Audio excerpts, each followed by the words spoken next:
got my co-host Kyle. Say what's up.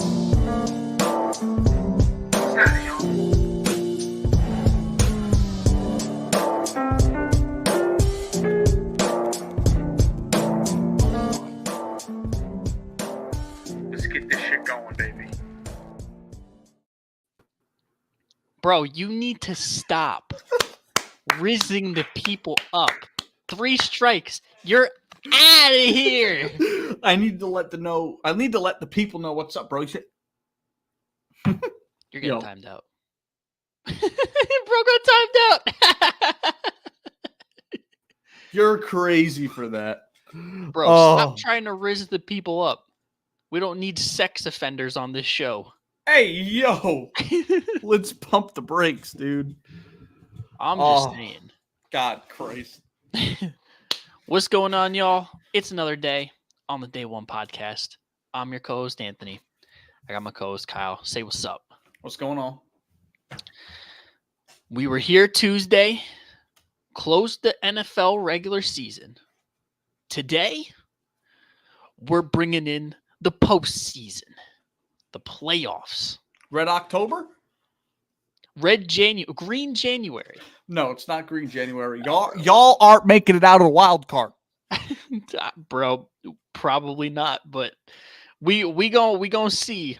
Stranger things have happened. Got a jam-packed show for you guys tonight. The anticipation has been building for this show. Facts. So I will say that. Drop a like, subscribe, turn on post notifications. It's all free. Doesn't cost you money. It's just a couple thumb taps. Just a couple. It helps the algorithm push our content out. So if you want more people to talk to while we're talking to y'all, more what did he say? More rings. More records. More records. More records. Hit the like button. Hit subscribe. Get our content out to your friends and their friends and their friends and their friends. Mm-hmm. It's a small world.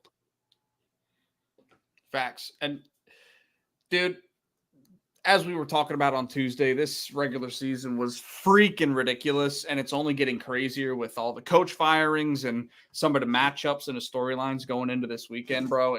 It's an absolute motion picture, no doubt. I feel like I'm waiting for a movie to drop. That's what I'm waiting on. But well, luckily you don't have to wait any longer than Saturday. Because and it only costs $10 to get into this movie because Saturday night is on Peacock. What are we doing? Listen, bro, Roger Goodell's a low-key a genius for making the Swifties have to pay for a subscription service to watch Taylor's boyfriend play playoff football. Bro, that's marketing. That's 4D level chess by Mr. Goodell. What's that dude name? Magnus Carlsen. That's the all-time like chess record guy. Yeah. Yeah. I wouldn't know. That's his Sounds name. about right. I don't play chess, but I heard the name before. Sounds about right. Yep. So without further ado, let's not waste no more time. Let's get into the meat and potatoes. Yeah, bro. I think first thing we need to touch on is all of the coaching madness that's been happening the last 3 weeks. I mean, even in the regular season, there was some things going on. And that's just not even in the NFL. Hall of Fame coach in college, Nick Saban, retires from Alabama yesterday. That was a shock. Yeah, bro. It just out of nowhere. Yeah, I'm done. Yeah, that was a shock, bro. Oh, man. But what's going on, Twiz? What's happening, baby? But no, I think it's not NFL related, but Nick Saban is by far the craziest coaching change we've seen this offseason. I mean, you can make an argument for Belichick and Vrabel, I guess for Pete Carroll, but that one was like out of nowhere. Yeah, that was that. Maybe it has something to do with the fact that they had the skid November, December, missed the playoffs after starting 6-3 Mm-hmm. or 6-2, whatever it was. So, I mean, it's still just crazy to wrap your mind around the amount of big time reputable coaches that are on the street. Like, it is crazy. Mike Vrabel, for one, dog. Pete Carroll, but he's probably going into an advisor role, like front office wise. So Yep. that he's staying in Seattle. Bill Belichick. We saw the writing on the wall, but it's still crazy to think this man built the Roman Empire in New England. He's out. Nobody's safe. No, nobody. Yeah, bro. Nobody's safe Except for Robert Saleh for some reason. I'll tell you the Matt Eberflus. He's the only one. I don't know why he's safe. Sal is safe because of one man that, caused big time waves in the political space. Yeah. Aaron We're not getting into that on this show. We're not touching it. We're not touching But that on that. man is the reason why Robert Saleh keeps a job. Facts. That bro do keep a job. No lie. But yeah, this coaching silly season is going to be insane. So there are many openings. Yeah, there are 8 as of right now. I'll list them off. LA Chargers, probably the most attractive one, if I had to pick one. Washington Commanders, Atlanta Falcons, Carolina Panthers, Patriots as of today, Vegas Raiders, Seattle Seahawks, and the Titans. What is your favorite opening? Because all of these teams have something unique about them, right? Other than honestly New England, to be fair. Right. Honestly, my favorite is the Raiders. Like listen, they got some talent over there, and hopefully Nick Sirianni's next. Hey, listen, I'm gonna be honest with you. I'm not gonna put that past the organization. If we lose on Monday, which very well could happen the way we've been playing the last 2 months, with the guys out there, bring in Mike Vrabel. Kick Sirianni to the curb. I don't know, bro. I wouldn't put it past them. And there was a report that came out that I think it was from Tim McManus that said that's like on the table somewhat. It should be. Yeah, he's trying to coach to keep his job. And my stance on that really was, let's just give him another year with good coordinators, and he'll be coaching for his job next year. But if we just have an absolute disaster class collapse against the Bucs on Monday, you can't bring them back. But anyway, back to the Raiders. You look at the roster, they got dogs like Josh Jacobs, Devontae Adams. Granted, we don't know if he's gonna stay there or not. Aiden O'Connell, like they rallied around Antonio Pierce, and they showed to be one of those gritty teams that they're always going to be in the game. They're going to grit and grind their way out. They're a team that you can't, count out. And, the Condor driving it on defense. Like, they're building a culture over there. And if you're one of these head coaches, like, you want to put your stamp on that, in my opinion. But yeah, I mean, like you said, LA is probably the most attractive destination because they also have talent, but I just feel like they don't have a culture. No. So I feel like that's a little bit hard to do. But Antonio Pierce should get the Raiders job because he was building that culture. He should get the job. Mm-hmm. If we know anything about Mark Davis, he won't be hired. But I'm looking at that Raiders position as it's already filled by Antonio Pierce. I'm trying not to think of anybody else going into that position unless a guy like Belichick had an interview and said, this is where I want to be.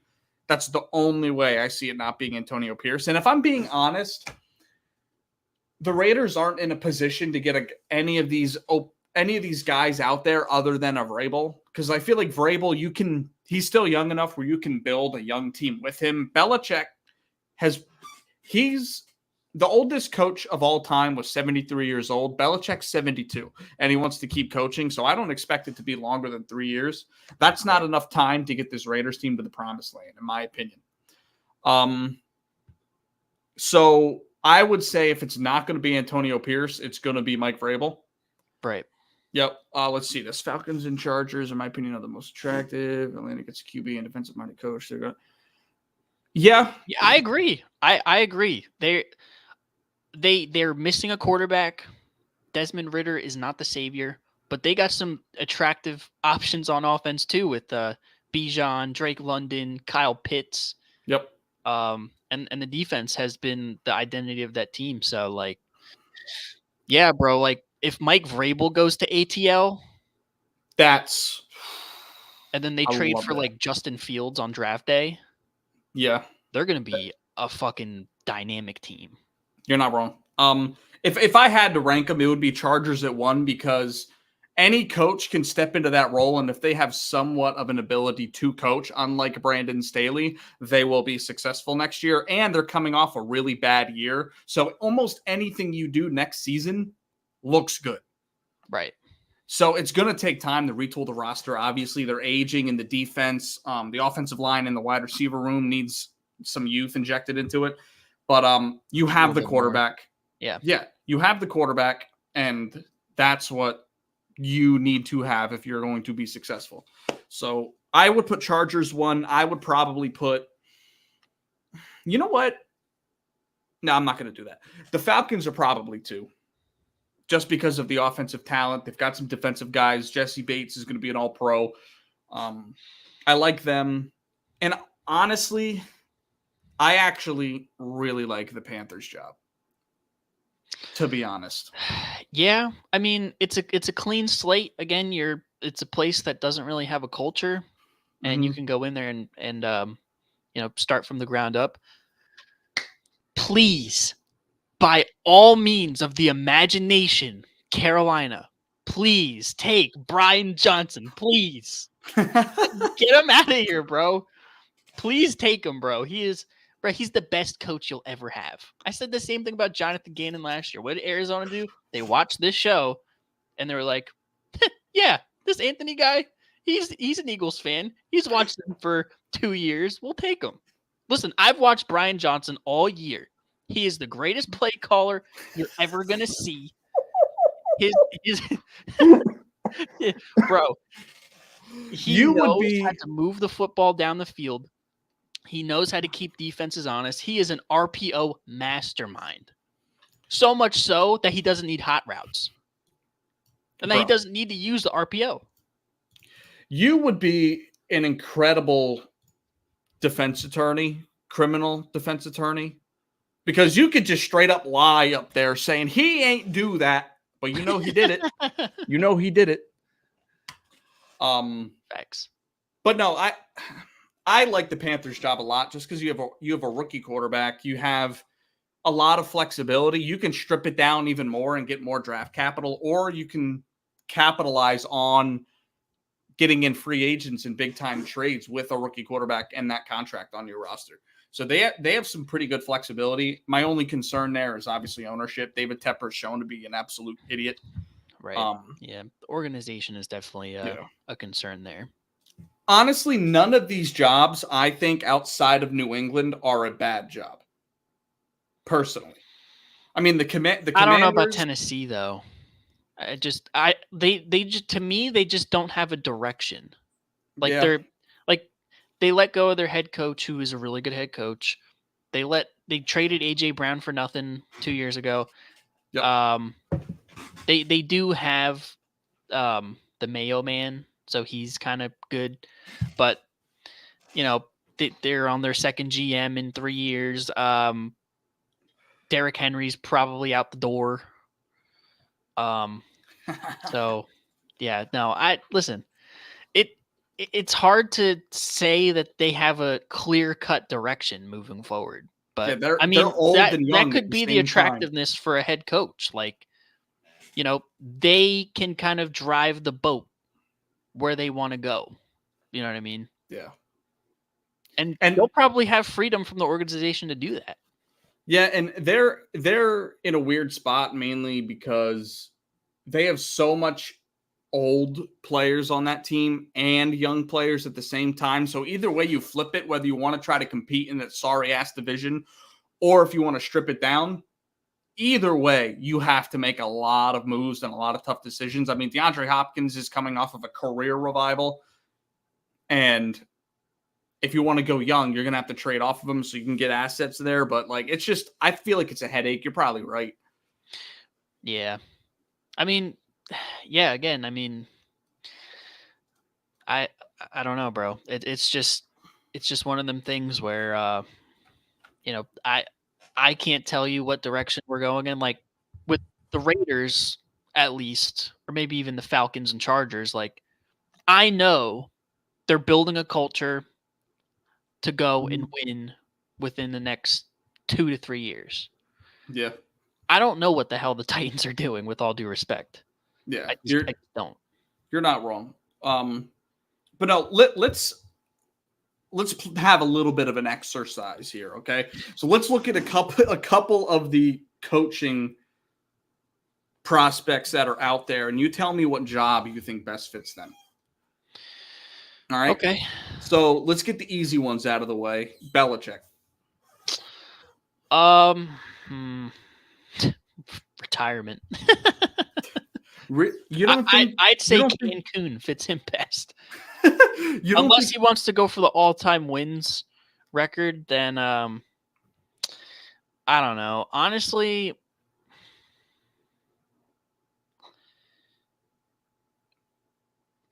knowing Belichick, probably the Raiders. yeah. You Maybe. think about the defense being the identity of that team, and he's a defensive-minded guy. I mean, Twiz said Chargers. That would also be a good one too. I mean, they probably have the best quarterback out of the list. Yeah. And they have a pretty okay defense on paper. So, Yeah. that would also be a pretty good one.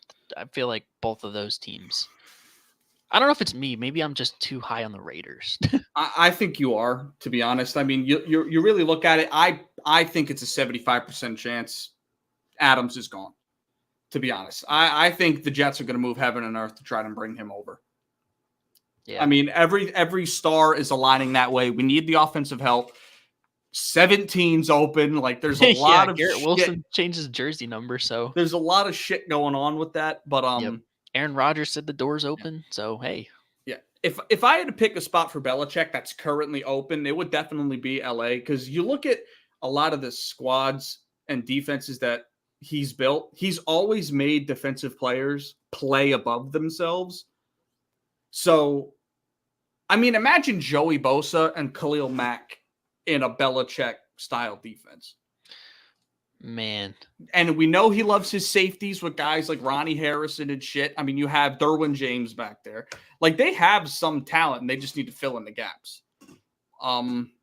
But if I'm being honest with myself, I don't think he's going to either of these 8 teams. I think it's going to be one of Buffalo, Dallas, or Philly.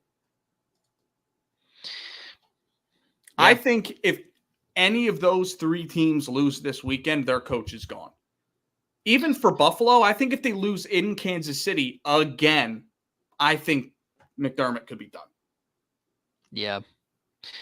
Yeah, bro. That it could happen. I'm definitely not going to sit up here and say that Nick Sirianni's job is safe. So, it would be kind of funny that, we have the history with Belichick in the Super Bowls in 2004 and 2017 that he would come back to coach our team. But I don't know, bro. I did read something on Twitter. I think it was from John. I don't know if it was from John Clark or one of the Philly beat writers, or it was one of the Eagles Twitter accounts that just was pretty much saying that the track record of Super Bowl winning head coaches going to other teams to win another Super Bowl is just not a good one. It's not, but we're also talking about the greatest coach to ever live. So, I mean, if anyone's going to do it, and I think if Belichick And I think he's still going to coach. And if he wants to go to a team that he can win more with and get a chance to break that record, it's got to be one of those three, because they're the only jobs that could possibly open that I think he could go to and win immediately with. Right. I don't know if he can do that with the Chargers, just because, I mean, they're even with Kellen Moore, they've been offensively inept all season. I mean, Austin Eckler's not the same. Keenan Allen's been good. Outside of that, they've had nothing. Quentin Johnston is looking like a bust. I don't want to put that label out there yet, but he's trending. It's trending that way. Give him another year or two. Yeah, so that's just my take on it. What about Pete Carroll? Pete Carroll's a difficult one. I touched on this a little bit earlier, but I don't think he's getting a head coaching job. I think he's staying with the Seahawks, and he's just going to be like in the front office, kind of as like a consultant or like a player personnel advisor or something like that. Yep. It's kind of what it sounds like. I mean, you look at the Seahawks put out a statement talking about how he's still going to be a member of the organization, just not as a head coach. Yeah. So I don't really think he's going to go anywhere to coach. I think he's going to stay in Seattle. You know, they have a great relationship. He's the winningest head coach in Seahawks history. Yeah, I think they just want a new, fresh perspective. So, but they also still want Pete Carroll to be a part of the organization. So, yeah, I just feel like that's a bit of a fuck you. Yeah. Like, hey, you're not going to be our coach, but we still want you here. You're not good enough to do this. You know what I'm saying? Right. And like to put it into my work's perspective, that's like asking a manager to like, hey, you suck at your job, go push carts. Right. You know what I'm saying? Like, Yeah.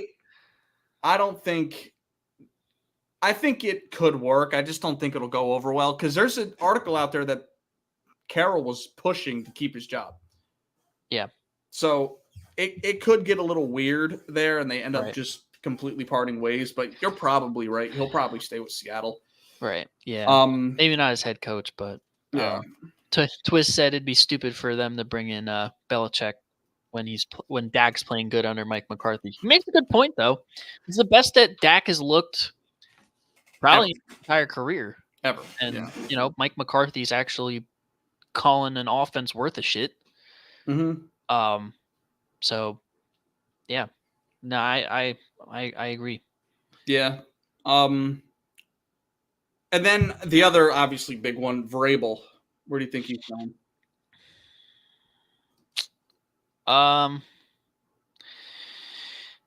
You know, I don't know.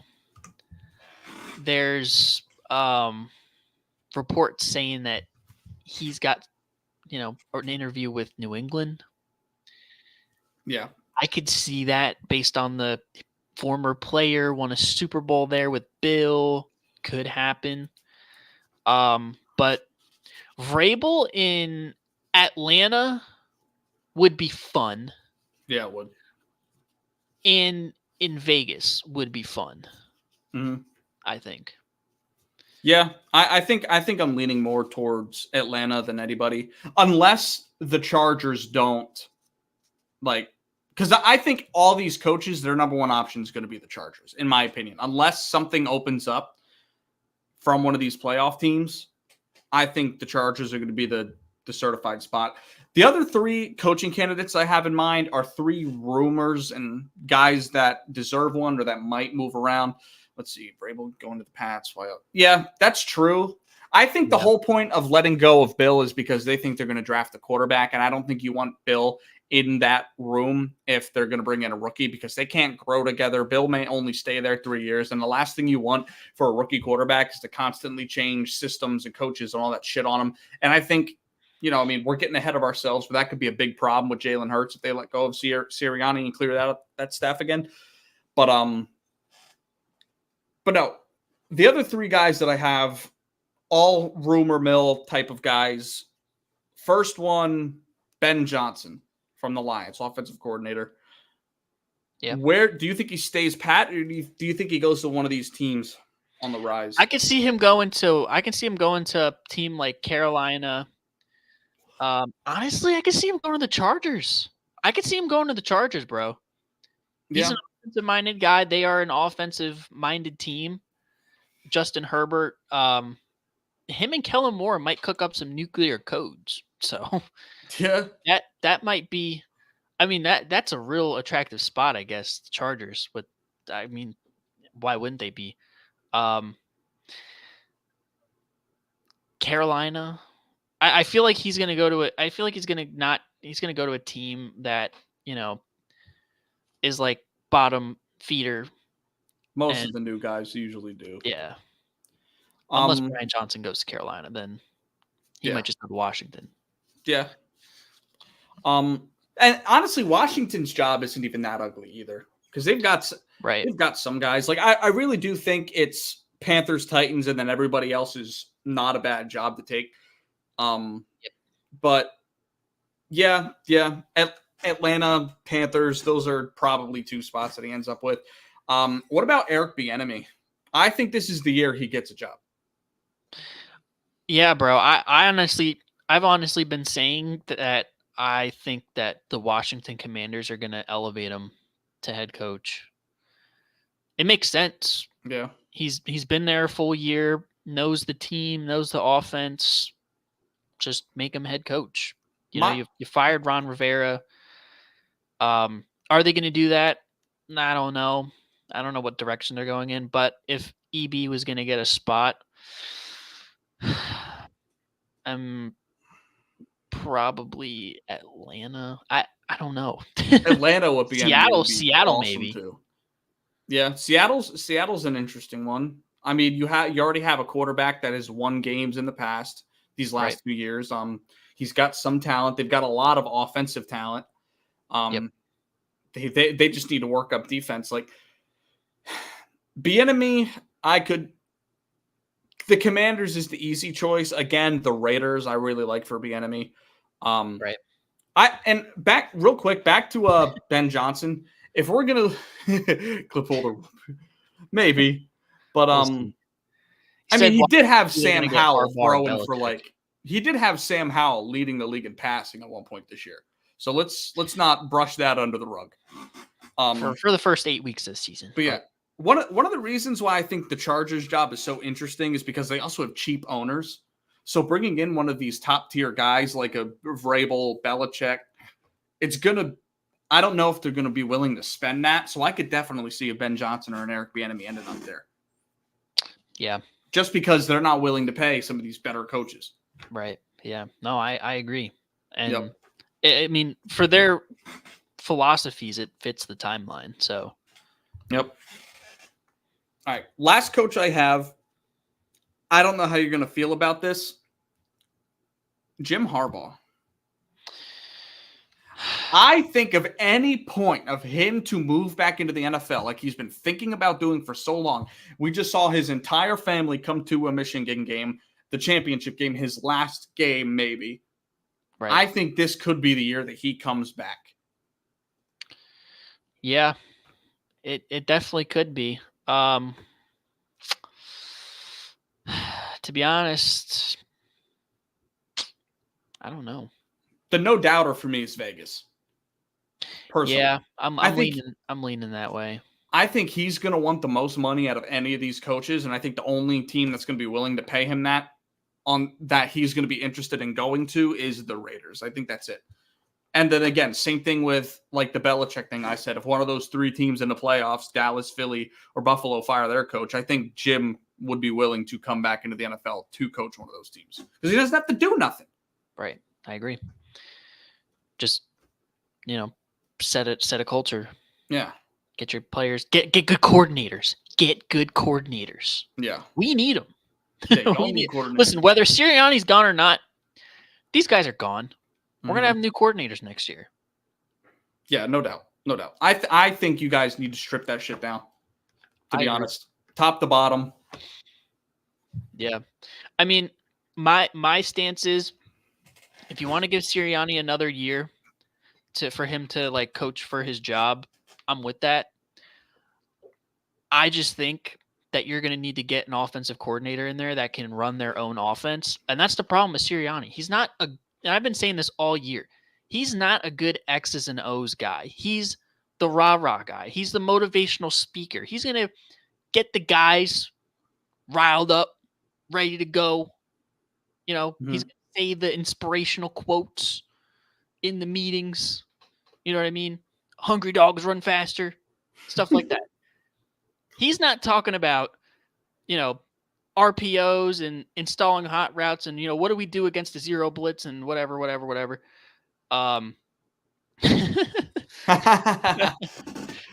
Yeah, but I mean, like, if they really want to keep him around another year, you're going to have to get a guy in there that can run the offense. And the same thing for the defense.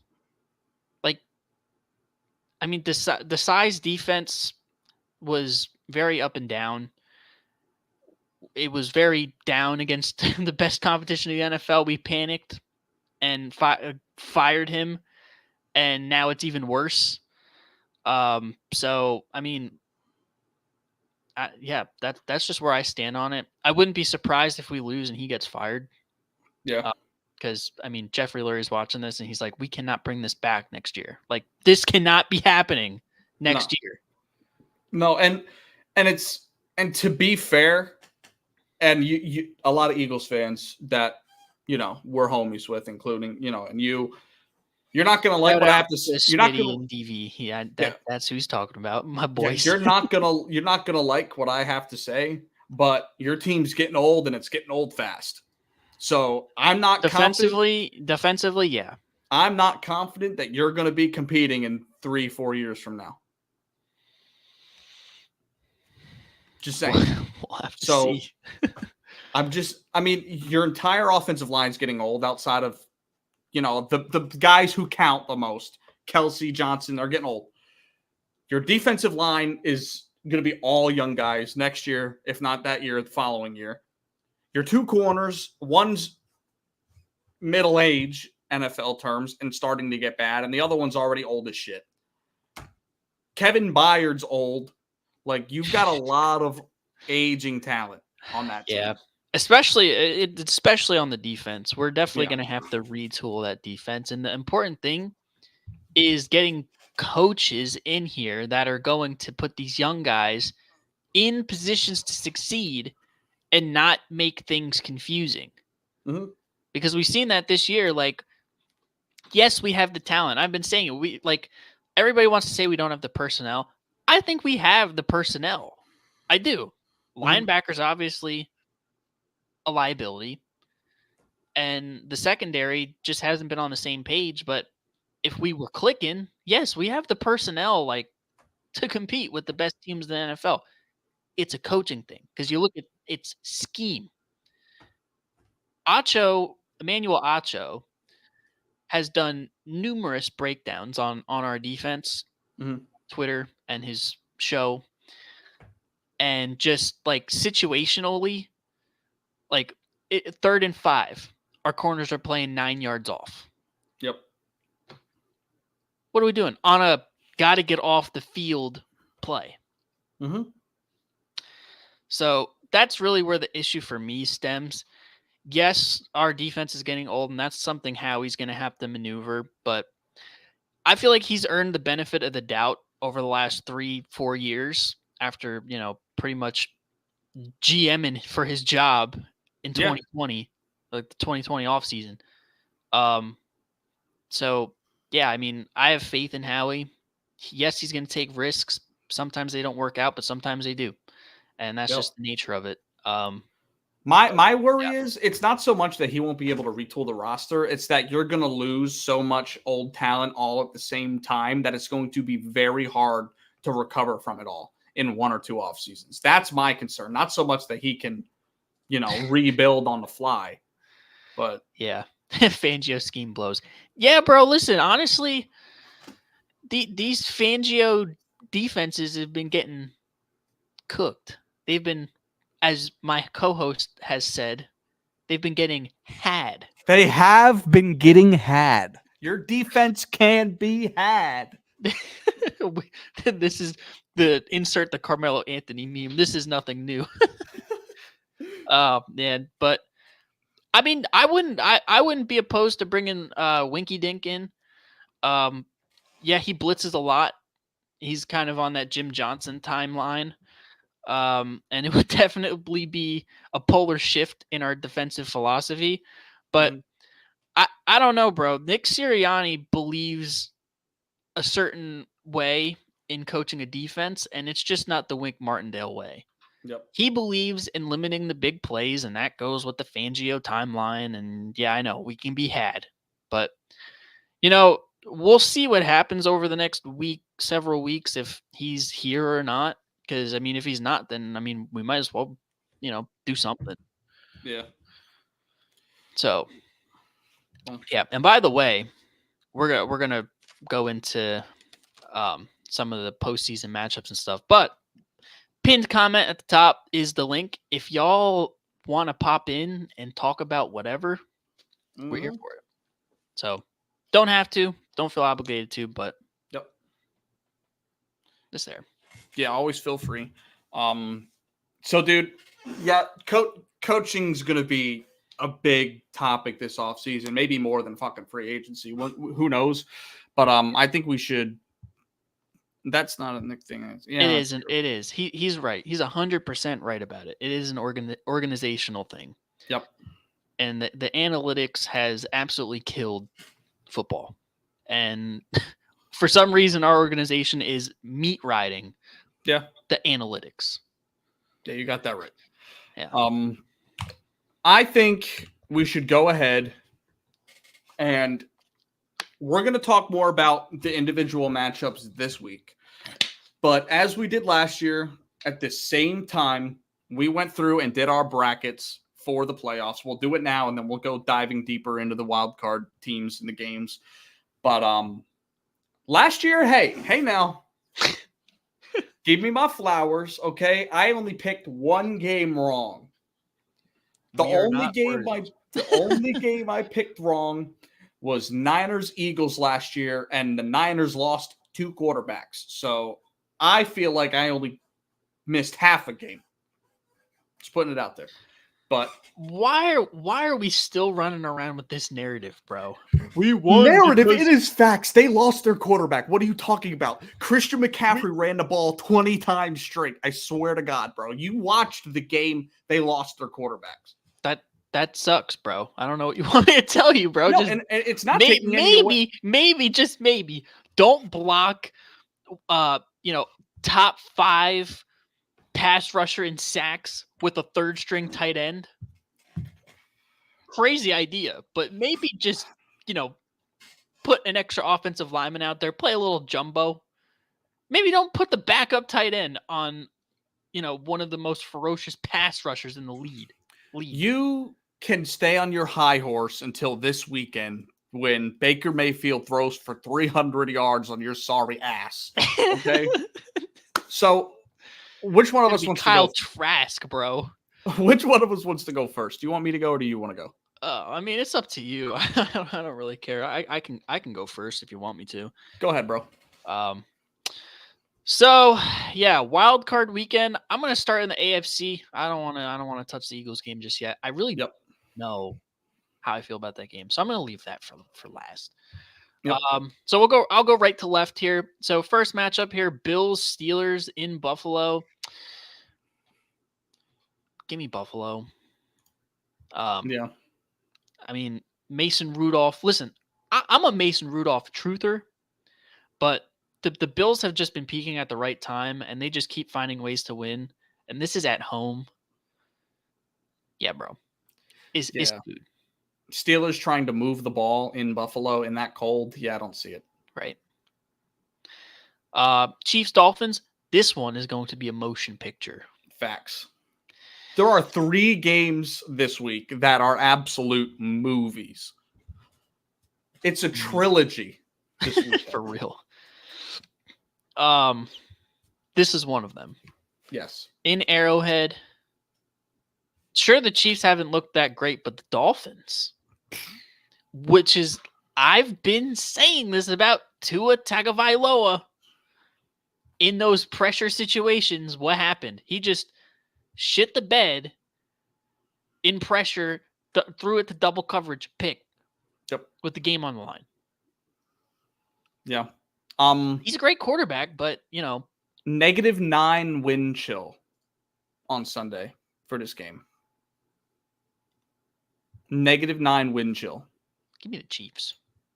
By a tud. By 50 tuds. By 50 tuds. Texans, Browns. CJ Stroud, after coming off of an amazing win for the division in Houston. First playoff game in probably 4 years. Mm-hmm. Against a Cleveland Browns team that has a ferocious defense. Joe Flacco is hooping. I'm going with Joe Cool. Yes, sir. And the Browns. I love that, bro. So yeah, I got Bills, Chiefs, Browns in the wild card. NFC side, Cowboys, Packers. This is the second movie, in my opinion. This is the sequel. Yeah. Of the first motion picture. I don't really think so. I do. Because I think Packers Cowboys is always an absolute movie. Right. Don't overthink this one. Don't let your bias. This could be close. This could also be a blowout. Yeah. But I'm gonna pick Dallas, unfortunately. Yeah. Lions, Rams. The third motion picture. This is in my opinion, Chiefs Dolphins is the first motion picture. This one is the second motion picture. Agreed. I can't wait for this game, bro. Yeah. Thank God this is the Sunday night game. Two teams that I've been glazing all season. Sam Laporta and Kyron Williams are my two favorite players in football next to Breece Hall. And I get to watch them both, not to mention the Jared Goff Stafford thing. Oh, man, we'll get into it more. The storylines just keep piling on. Bro, this is the Kyle Glaze Bowl. Yeah, this is the Glaze Bowl. We might have to go live to watch your reaction just glazing all night. Pause. I'm like Collinsworth doing a Chiefs game. Listen, anytime Mahomes or Tony Romo, he's just be saying, that's a little Mahomey. Yeah, this is the Dunkin' Donuts Invitational. Nothing but pure glaze everywhere.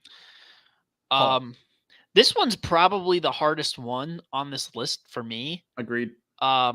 Because you look at the Lions at home, ferocious. Listen, they're hungry for some postseason ball. We know it.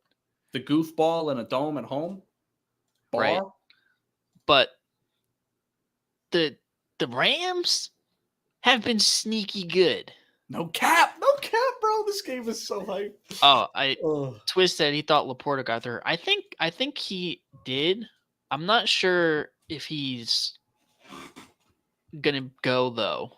Don't matter. I'll glaze that man while he's on the sideline.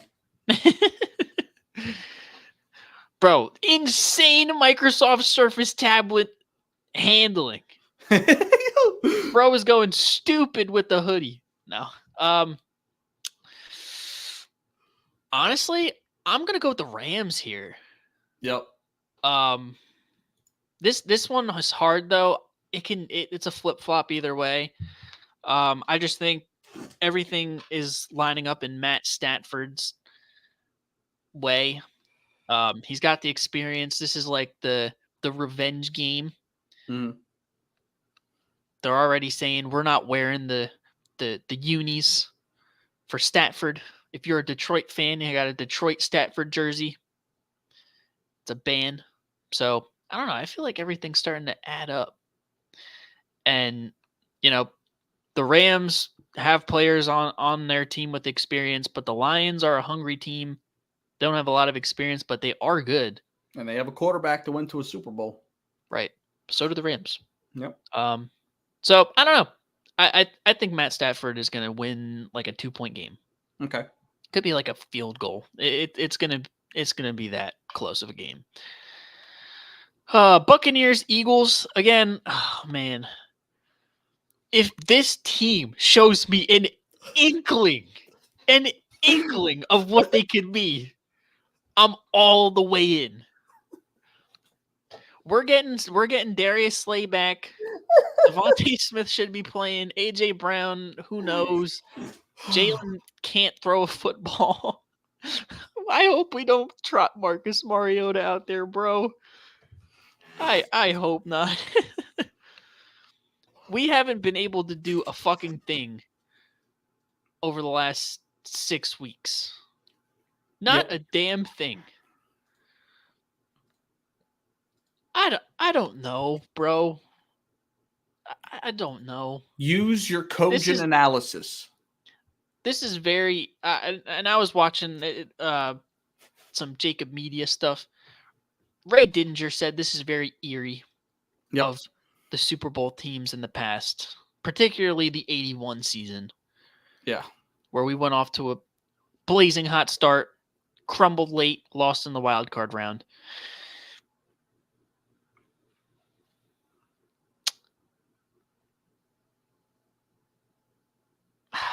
Make a choice. I hope I'm wrong, but I'm going Tampa Bay. I hope I'm wrong. I hope I'm wrong. Hopefully, me betting on this team is what starts the run. If that's the case, I'll be the happy sacrifice. We've done a show every week for over a year. This might be the second time you've ever put your bias aside and told the truth. I am so proud of you. I appreciate it. Listen, bro, I'm sorry. Yeah, Twist said it. Our team quit on us. They don't deserve my green goggles. They don't deserve my green goggles, bro. And even if I was in the live with you, Smitty, DV, Stu last night, bro, I would have said the same thing. They have not shown me a single thing over the last 6 weeks. They lost to the fucking Cardinals, and we were down 24-0 to the Giants last week. You mean to tell me that I think we can go into Tampa Bay and do some shit after seeing us not be able to move the ball at all? Yep. We forgot how to move the football. And we're supposed to go into Tampa Bay and cook. Yeah. I hope so. Listen, I know that team from 2.5 months ago that stormed into Kansas City and set the tone, got out of there with a win. That team that was down 10 to Buffalo in the fourth quarter came back, took it to overtime, and won. Yep. That team that, dismantled the Miami Dolphins. They're out there somewhere. Put an APB out for them. They need to come back today. Yep. It's the postseason. But so you've been telling me all year to stay on that side. And what do you know? You've decided to hop the fence too. Listen, I am so proud of you. I was, and Twiz knows because he was there. I was fighting 1v3 last night, and here we go. We go on our platform. I have to preface everything what I'm saying with I am a diehard Birds fan, and I rock with the team no matter what, win, lose, or draw. I'm a bird, fly Eagles fly throughout. But I can't sit up here with a straight face and say, oh yeah, we lost to Jonathan Gannon, we lost to the Giants, we got curb stomped by the Cowboys and Niners, we barely beat the Giants on Christmas, we blew it to Seattle. Oh yeah, you know what? We can go into Tampa Bay and take care of business. They haven't shown me nothing. So I can't sit up here and say, yeah, bro, we gonna win. I wouldn't be surprised if we win. I don't know why we're favored by Vegas, to be honest. Yeah, they crazy. I'm putting, listen, $50. Tampa money line. It's going down. And all right. Listen, if I lose the bread, it's fine with me. Yes, sir. But yeah, unfortunately, life is like a sandwich, bro. No matter what way you flip it, the bread comes first. Indeed. But it's a win-win scenario for me because if the Eagles win, I'm happy they won. I'm down $50, but I'm happy they won. Yeah. If they lose, I got some bread. So it's a win-win. All right, bro. divisional Let's go. round here. Now that the Eagles are out of it, we'll go right to left. Rams, Niners, divisional matchup. Niners off a bye. I'm going with the Niners. Yeah. And Bucks, Cowboys. Give me the Cowboys at home. For them to Cowboys' finally, first conference championship in a for the while. first time in nearly 30 years. Congratulations. Hell yeah. Congrats on your Super Bowl. Yeah, congrats on your Super Bowl, bro. They will not. They will be talking about this like a Super Bowl win. Yep. Like y'all just. It's like when you're at the bar, and there's that hot chick that you're trying to take home, and you're talking to her, and you get her number, and then you guys get home, or not even that. Y'all are talking, rizzing it up. And right when you ask her for the number, which you think like, yeah, bro, I'm going to get her number. I'm taking her home. We gonna have a good night. She hits you with the, I have a boyfriend. Oh, right when you think you got it in the hands, it slips. And that's what's going to happen. But anyway, to the AFC, Bills, Chiefs, it would be in Buffalo. I don't know.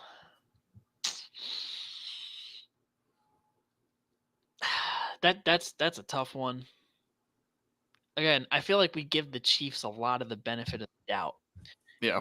They've looked like the Eagles in a sense.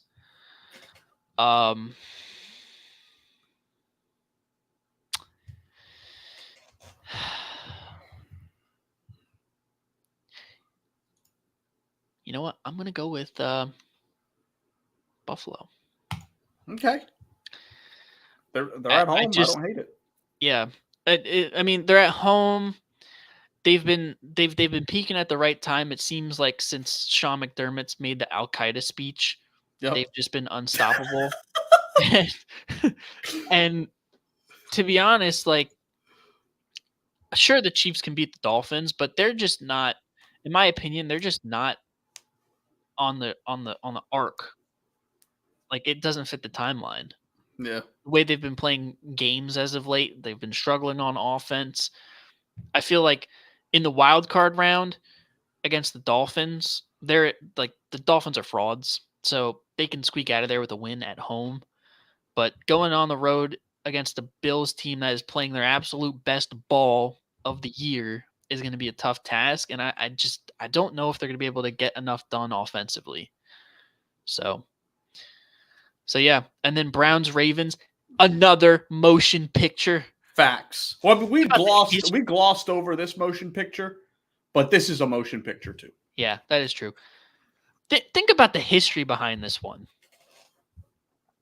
The Browns in 1995 moving to Baltimore as the Baltimore Ravens, just leaving town. Cleveland Browns, they get an I'm sorry franchise with the Cleveland Browns branding and the history and all that fun stuff. Here we are. Has there ever been a Cleveland Browns Baltimore playoff matchup? I don't think so, bro. Nah. I have to imagine that this, and think about this, the teams itself, there's got to be beef. Joe Flacco against his former team, the storylines keep just piling on, bro. Yeah, it's rah-rah back in that locker room, bro. Indeed. Unfortunately, I think this is where it stops for the Browns. I'm going to go with the Ravens here. Yep. At home. This could go either way, though. I would not be shocked if Joe Flacco pulled off the inevitable or the impossible. Yep. So, conference championship, that leaves Cowboys Niners. I'm going to go motion picture. Yeah. A motion picture worth 35 years. Yeah, it's kind of like when the live action Peach Dragon came out. Like no one really cared because it ain't the same as it used to be. Right. You know what I'm saying? So, Yeah. Or like the Karate Kid. Yeah, and then With I mean, Jaden hey, Smith. Jaden Smith, come on now. Let's not disrespect. It's more like the new Little Mermaid. Like that's a hard pass. You feel me? But it's still a motion picture. Or like nonetheless. the new Grinch. It's not like the one from 2000. Yeah. With Jim Carrey. Yeah, it Just ain't the same. Nah. But I'm going with the Niners here. Dak Prescott in a game to get to the Super Bowl is just, I'm sorry, bro. In pressure legacy situations, this might be the best chance for him, but we all know Dak. When legacy's on the line, what's going to happen? Pick. So I'm going with the Niners. At home. Yeah. And then Bills-Ravens. Now, that's an interesting matchup. That is an interesting matchup. That's a motion picture too, bro. Facts. Oh, man. I don't know, dog. Now, this one's tough. Mm-hmm. Two ferocious defenses. Two teams peaking. Ravens at home. Yep. I'll give you just my insight real quick. I'm feeling like the Ravens win this one. I agree. But I feel like that's probably like a 1-possession game at the most. Probably like a 3-4 point game. And my assumption is everybody knows when it comes to Josh Allen, I say the same thing every week. What goes up must come down. Every game he plays is a roller coaster. So to beat the Chiefs, it's got to be an up game. And what goes up must come down. So seeing Baltimore beat them is absolutely true. Right. So my Super Bowl is the rematch of the regular season matchup. 49ers, Baltimore Ravens. So are you saying the league's scripted because it's another matching color scheme? Yeah, pretty much. Yep. All right. My heart says Baltimore, but here's my stat, and this is how I'm picking the Super Bowl. Matchups that meet in the Super Bowl it's pretty much split down the middle. Mm-hmm. Teams that win in the regular season about more than half of the time lose when they rematch in the Super Bowl. So because of this, I'm going to pick the San Francisco 49ers to win the Super Bowl. Okay. It burns my heart to say it. And when this happens, I'm going to be rooting for Baltimore. So like Twiz and I can say go Birds still. But with that stat there, I can totally see the Niners winning after getting blown out at home in the regular season. It just somehow always works out that way. Mm-hmm. So, yeah. It's going to be a close game, though, I think. All right. And they also avenge for, the blackout game, Colin Kaepernick comeback and all that stuff. Yep. So keep these in your mind because we're definitely going to be saving these so I can clown your ass when you're wrong. All right. Okay. Mental picture. Everybody take a screenshot right now. Take a screenshot.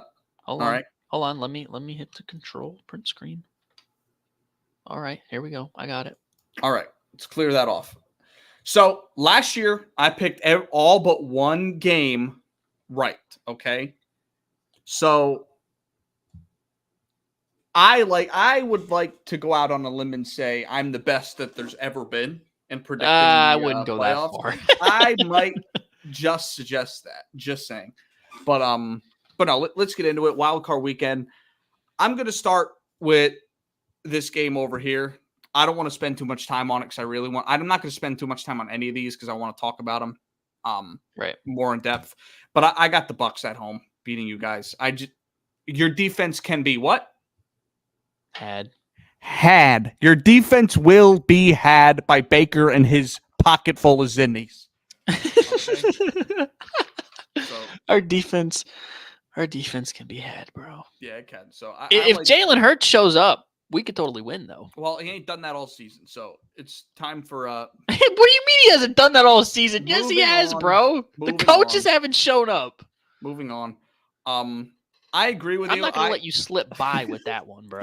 We'll It's not gonna listen. I know that I'm slandering my birds, but I ain't gonna let you just sling out misinformation. Let's discuss it when we talk about the wild card Okay. games more in depth. Okay. Okay, fair enough. I like the Rams as well this week. Matt Stafford against Jared Goff. I'm taking the bet on the better quarterback and coach. I think this is going to be the highest scoring game probably of the playoffs, to be honest, because these two teams are just going to light the scoreboard up. They're in a dome. Stafford's going for revenge. The Lions always play well at home. So I think this is going to be an absolute motion picture, but I like the Rams to pull it out.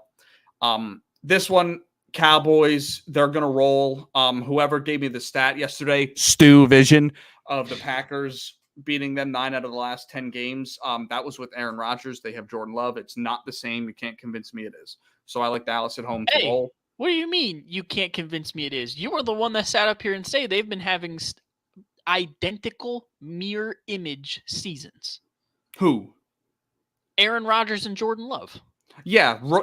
Talking about Aaron Rodgers as in his first year starting and Jordan Love in his first year starting. It ain't the same. A Jordan Love masterclass. Who knows? That would be a fucking funny thing. If Dallas goes out in the first round because of Jordan Love, bro. If Dallas goes out in the first round, they get in Bill Belichick. I'm letting you know right now. Lions Twist beating says Rams. the Lions are beating. Listen, I think that's that's the most coin flip game of the week. Yeah, I could see it. I just opinion. Like if I'm not picking the Rams, I'm picking all the favorites.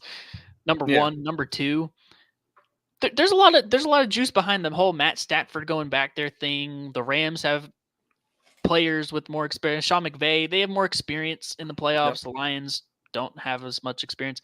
They could win very much so, but yeah. If I had to use my financial sixth sense in terms of the sports gambling world, that's where I'm at. Yeah, I agree. In the AFC, so I think CJ Stroud's been playing top 5 quarterbacking all year. He's not going to get the recognition from it on like pro teams or anything like that, but he's been unreal game after game, clutch plays, deep ball, whatever you call it. He's been incredible. But that is a really bad matchup against that defense. That defense is going to eat. I think this has a real chance to be CJ Stroud's worst game as a pro. Horrible defensive matchup. You know what I mean? First playoff game, rookie coach too. I like Stefanski like situationally more, just out of experience alone, and Joe Flacco with the experience. I like the Browns to get it done. Agreed. Chiefs Dolphins.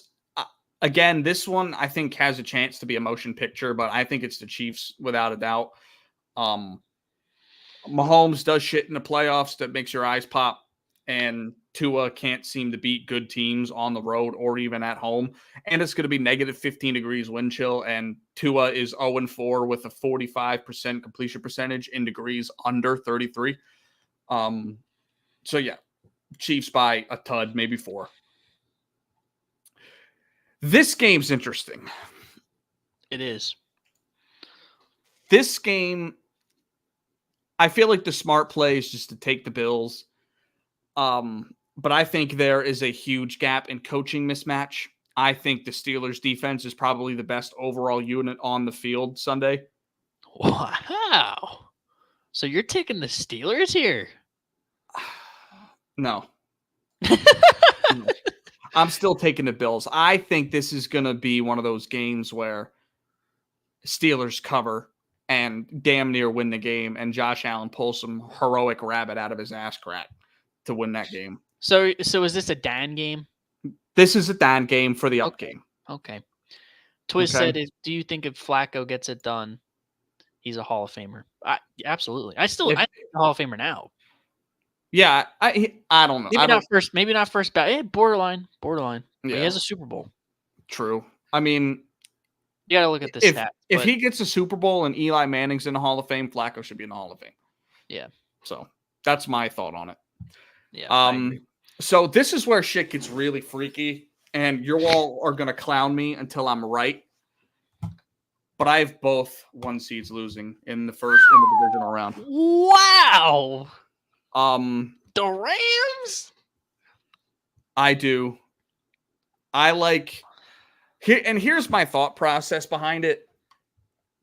We've seen Brock Purdy in close games fizzle multiple times this year. The only way they've been really winning is when they start up early, they're running the ball really well, Right. and he can just coast.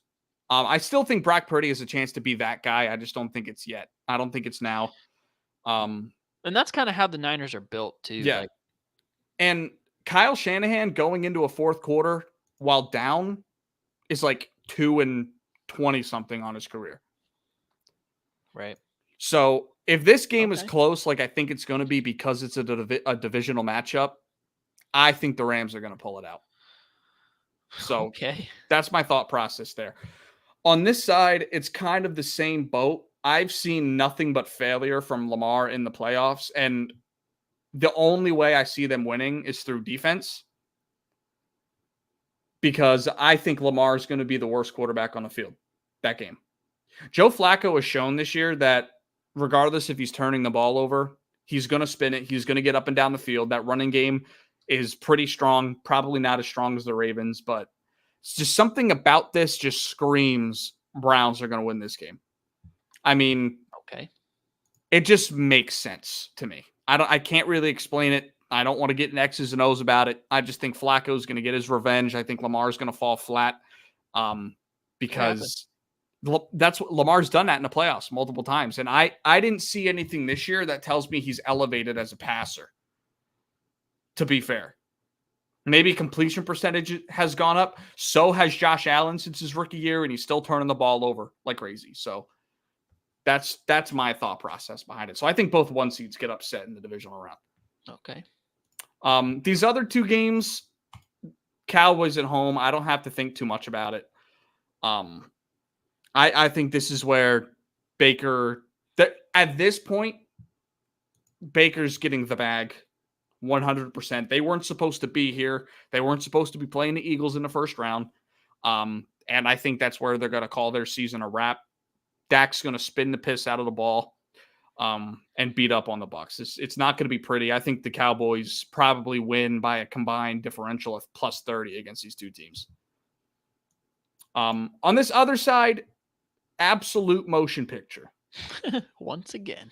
Absolute motion picture. I have the Chiefs. Reason being, what goes up must come down, right? But at the same time, the Chiefs just have the Bills number. They just do in the playoffs. We've seen it year after year. And to be fair, the Bills have only gotten worse in the playoffs as the years have gone on. AFC Championship game, overtime, then a beatdown in the AFC Championship game, and then a divisional loss. They really haven't done anything to fine-tune that roster, and nothing really tells me that they are better this year than they have been in years past. And the Chiefs, again, they have their number. Mahomes, the vibes will be high coming out of that Dolphins win against Tyreek Hill, former team. So I like the Chiefs to roll at home. I mean, roll on the road. Yeah, they're on the road. Yeah, they're on the road. I like that. Conference championships, I guarantee you no one has these 4 in the conference. Probably not. I mean, maybe Dallas. Maybe Dallas, but and Other than maybe that, the Chiefs. yeah, bro, no. Maybe the Chiefs, but so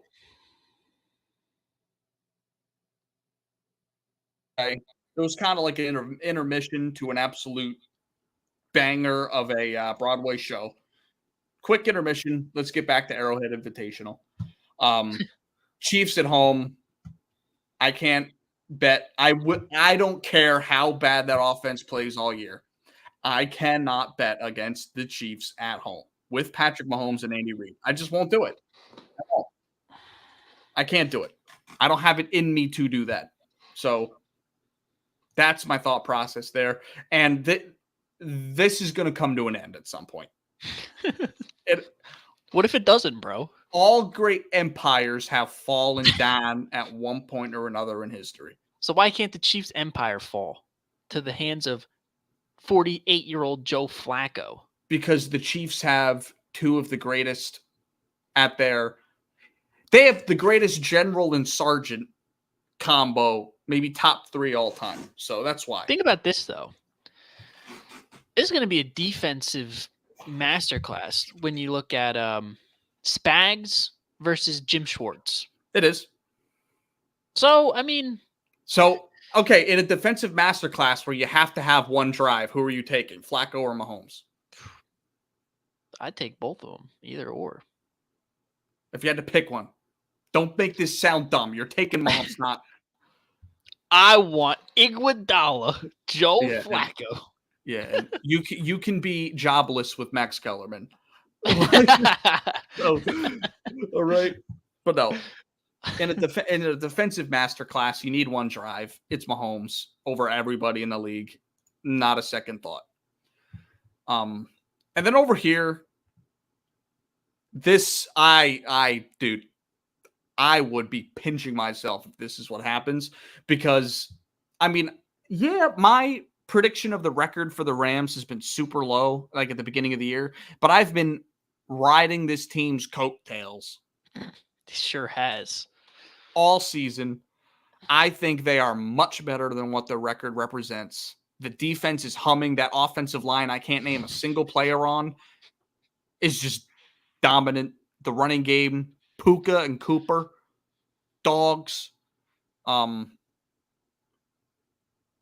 But I'm going to say Dallas will meet the Kansas City Chiefs in the Super Bowl. The Cowboys play 3 home games in the playoffs. They are the best home team in football. They're the best home team in football. You can't deny that. Can we get some booze in chat? Put some tomatoes in chat. Tomato emojis in the chat, please. Dude, listen. Now, I will say this. If I had the Niners winning this game, I would pick the Niners without a second thought.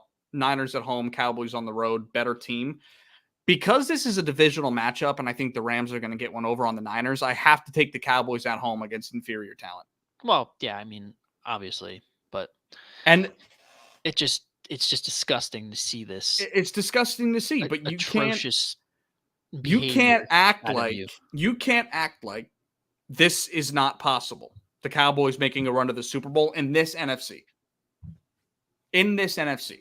This is just disgusting. I mean, the Eagles are done. The Lions are too young. The Bucks are too young. The Packers are too young. You need a drug test. That's cool. What you need. Listen, you could drug test me. They've been saying this about me for a long time. All right?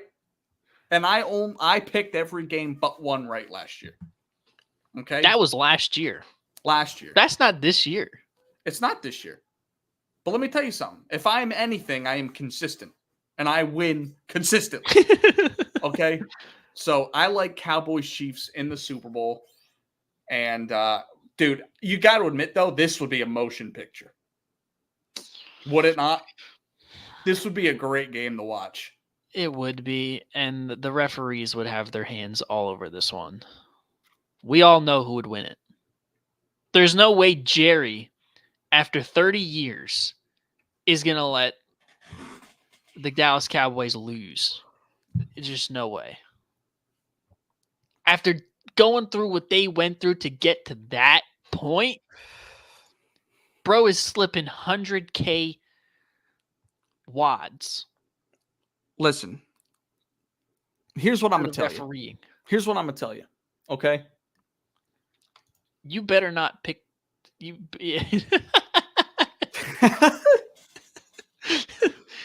I'm a ride with them and I'm a die with them. I'm a ride with them and I'm a die with them. I'm a ride with them and die with them. Okay, respect it. All right.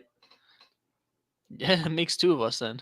Listen, y'all can't hate on your own team and then turn around and act like this shit ain't gonna happen or can't happen. Y'all, misery loves company. So y'all, if the Eagles lose, y'all gotta have everybody else. You guys, if the Eagles lose, you don't want nobody going to the Super Bowl. Is that right? No, bro, cancel it. Cancel the Super Bowl. If we can't be in it, fuck it. Delay it for a year. They didn't have World Series back in the day. World Series is What's the plural of one World Series, bro? Serai? I don't know. Series. Listen, they've canceled them. They've canceled the Olympics. Canceled the Super Bowl. Due to weather. Yeah, bro. We're playing in a dome in Vegas. It's gonna be had just like your defense. No. Now listen. This game, I think, could be one of the best Super Bowls we've had in recent memory. Star power loaded.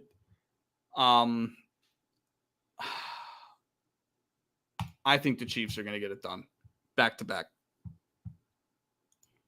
I think this is going to, with this roster and how the AFC is shaping up, if Patrick Mahomes gets this done and Andy Reid gets this done, they're going to jump to top 2 in their respective positions all time.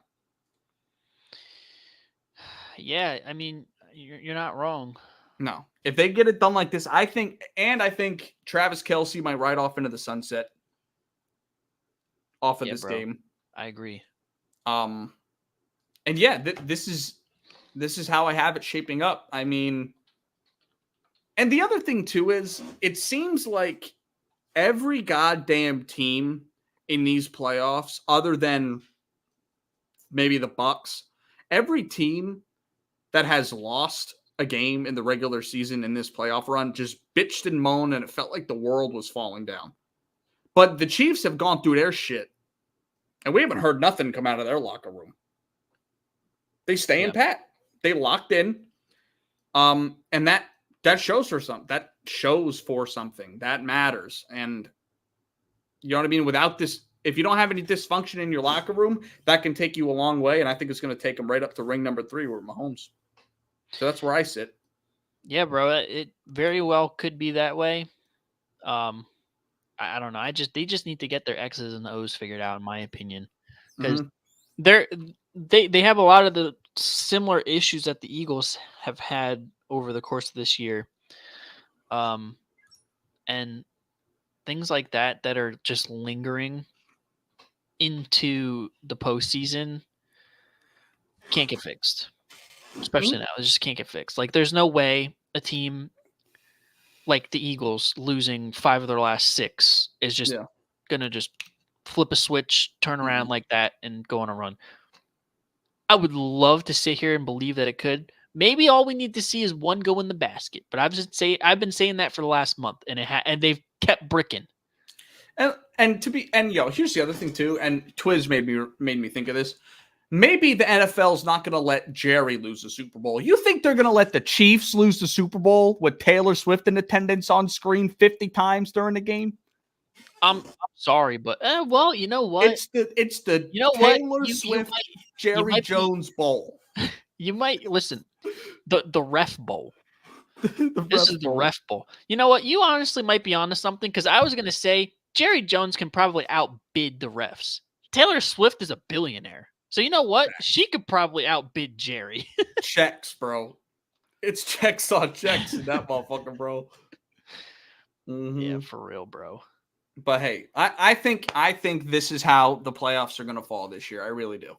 I don't feel the only game that I'm somewhat questioning out of all of these is Texans Browns this week. That's really it. For me, it's Bucks Eagles, and yes, it's bias. Mm-hmm. But that team we saw earlier in the year is out there somewhere. If they show up on Sunday, we're winning. We're beating the Bucks, and who knows? We might go into Dallas, and we might find something and win in Dallas, and all right, we're all good again. We're in the NFC Championship. So, the good thing about this is that the games haven't been played. They have to be played. And if we're right, we're right. If we're wrong, we're wrong. And we'll see. But as it stands today, Thursday, January 11th, this is how we feel like the playoffs are going to go. Make sure you screenshot mine. I already did. Yes, sir. So yeah, Kyle has the Super Bowl being Cowboys Chiefs with the Chiefs winning. Thank you for not picking Dallas because I would have killed you. And I have Ravens Niners Super Bowl. Yeah, we're getting blown out if we have Vince. And I have Ravens Niners Super Bowl, just like the logo, and the Niners winning. But I won't be rooting for the Niners that day. It'll be Baltimore. But because of that stat about matchups in the regular season in the Super Bowl, it's hard for me not to go against that. But yeah. It would be cool, though, for the history of like the league to watch Mr. Irrelevant win a Super Bowl in year 2. That would be pretty cool. Like outside of the team and how you're thinking, it would be pretty cool to see that. Yeah, that's just another storyline baked in there. Yep. Past Super Bowl matchup.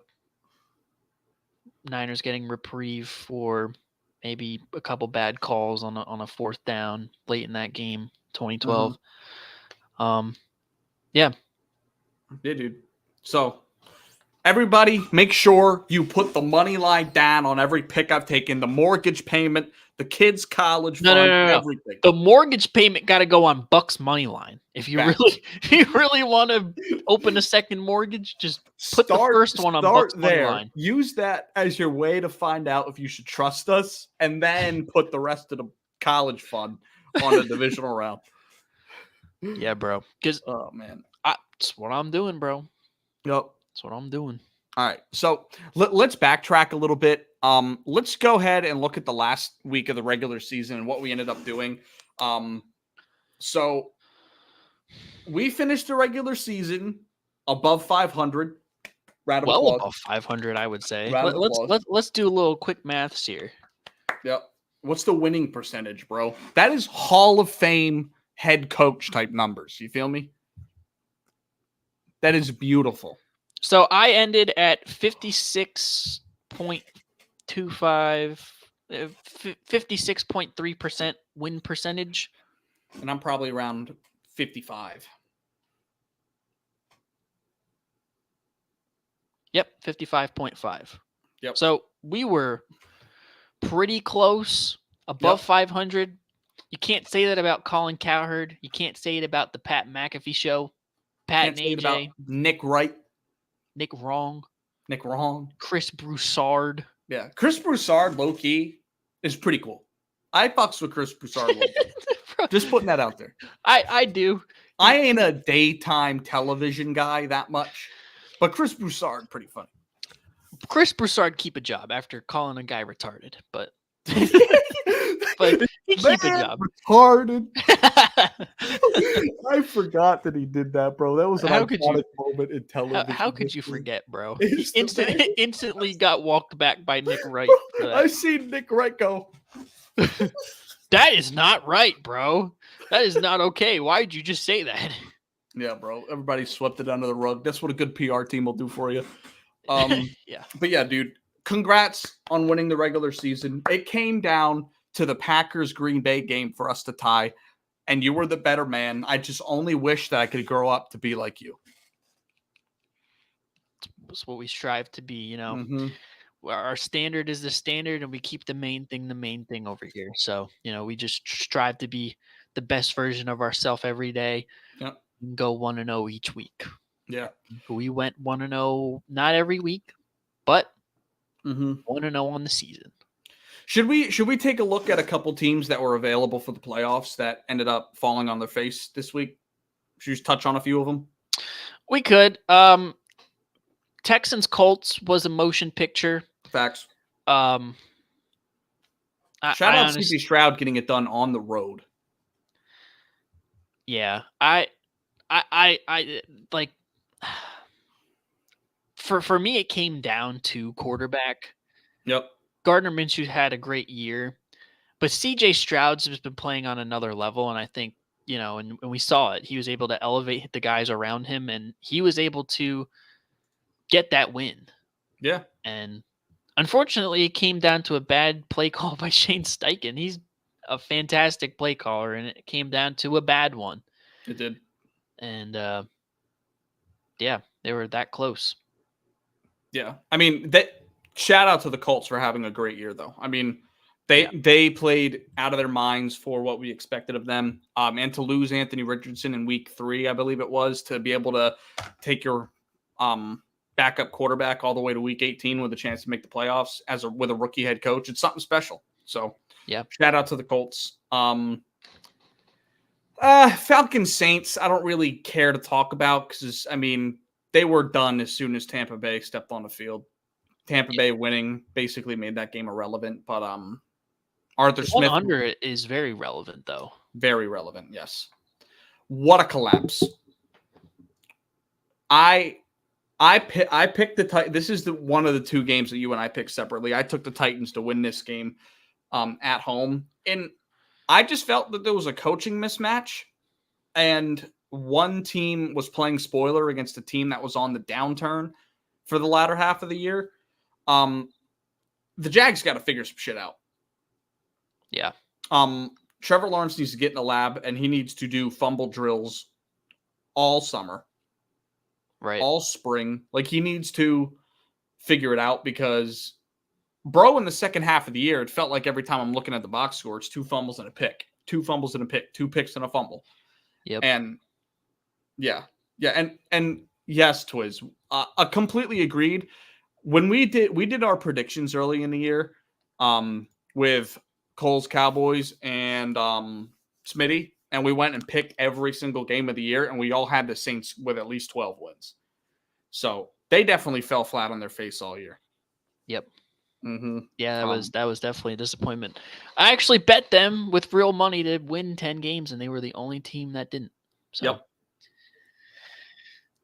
Yeah, that was definitely a disappointment. Who knows? Hopefully they, do something in the offseason and look a little bit better because on paper they looked like a really good team. But again, Dennis Allen, pretty questionable. Yeah, that bro keep a job. Yeah. That man is Jared Dudley. That bro keep a job. That man is Garrett Temple. Facts, bro. That man is what is his name? Amute? Luka Maamute. Yeah, that man keep a job. That man keep a job.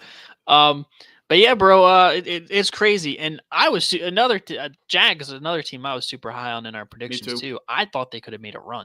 Me too. Because I believe in Doug. He coached here at Philly, and he did a good job. They got the talent around them. It's not like they don't have guys around them, but I don't know. It's just their whole season overall has been a disappointment as well. Calvin Ridley it feels like he's the number 1 player in the list of almost big plays this year. Yep. I feel like every time I turn around, Trevor Lawrence is throwing a deep ball to him downfield or in the end zone, and he's dropping it. That's a big disappointment. And yeah, just I don't know what's going on over there. They fired their OC, so they're doing stuff, but not a good look for a team that had a lot of expectation as well. And before we move on to looking at the wildcard weekend, what team this year do you feel like you had the most accurate assumption of them at the beginning of the year that turned out to be true? If you had to pick any of them.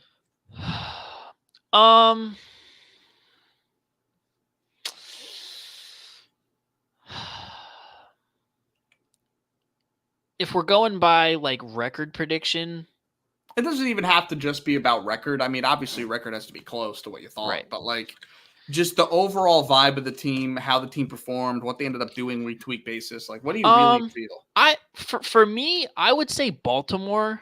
Mm-hmm. They were a team that I saw in the offseason put pieces around Lamar Jackson. They got the defense shored up, and he got the new bag and stuff like that. And I looked at it as this is the most talent he's had around him, and he's coming back after a tumultuous season the prior year, and he's gonna ball.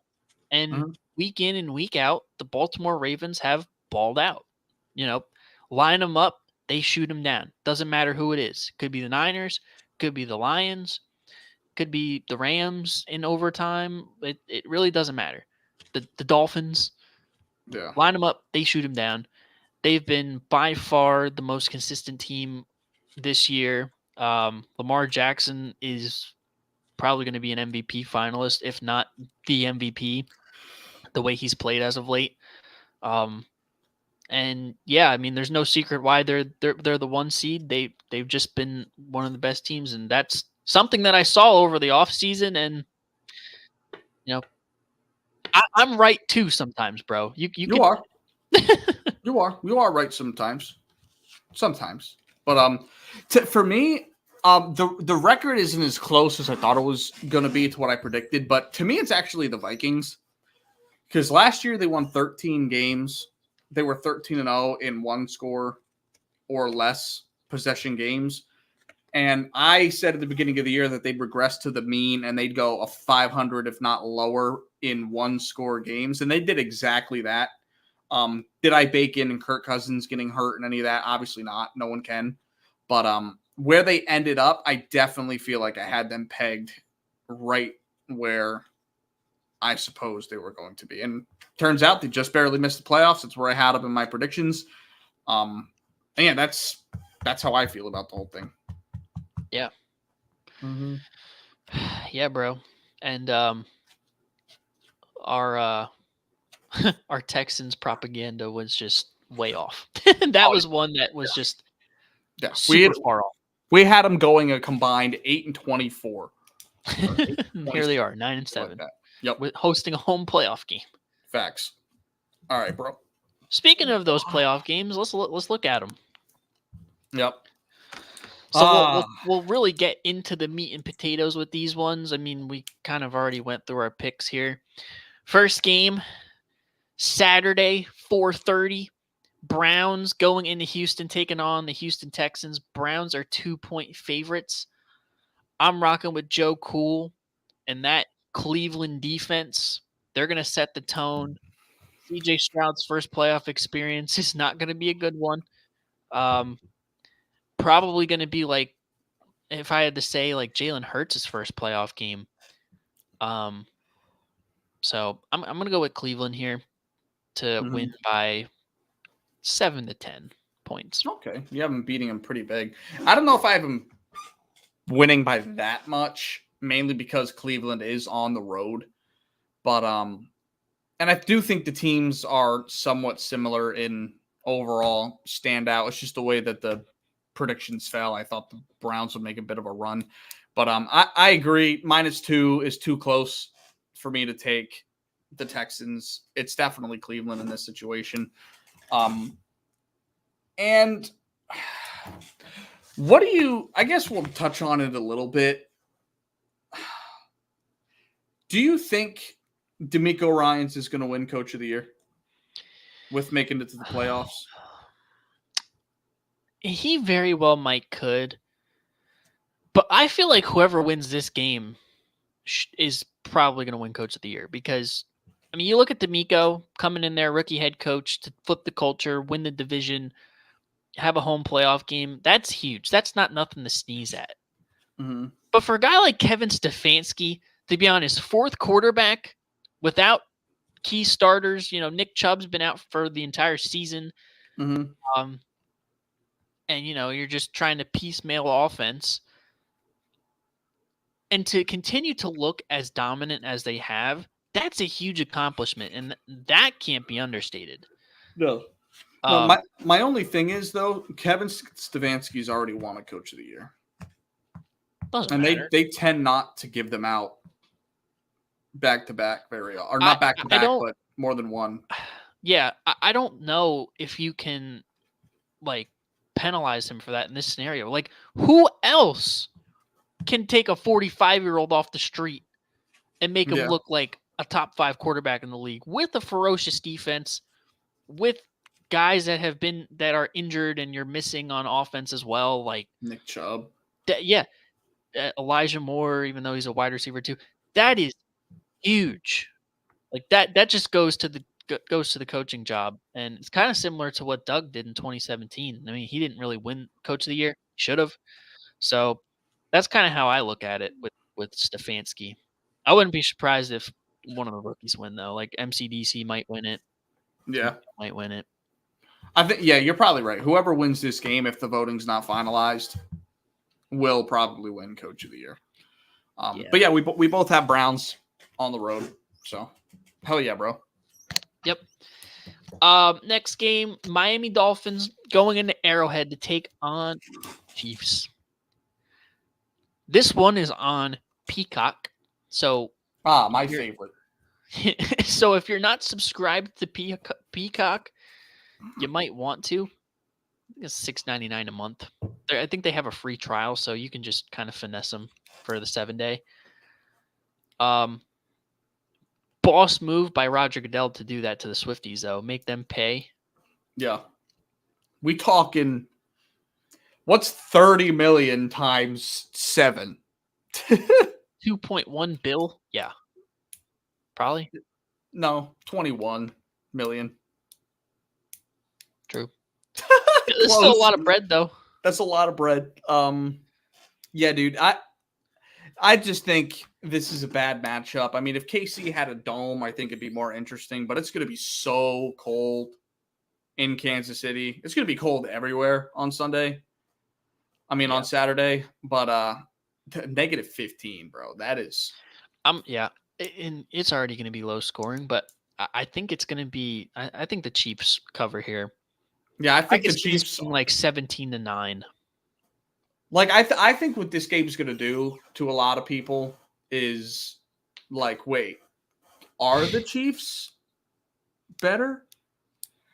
Jets could have had Flacco and listen, I don't run the team. The MILF Hunter. This crazy. I don't run the team. Yeah. Yeah, facts. Big L for Peacock. I mean, for the NFL.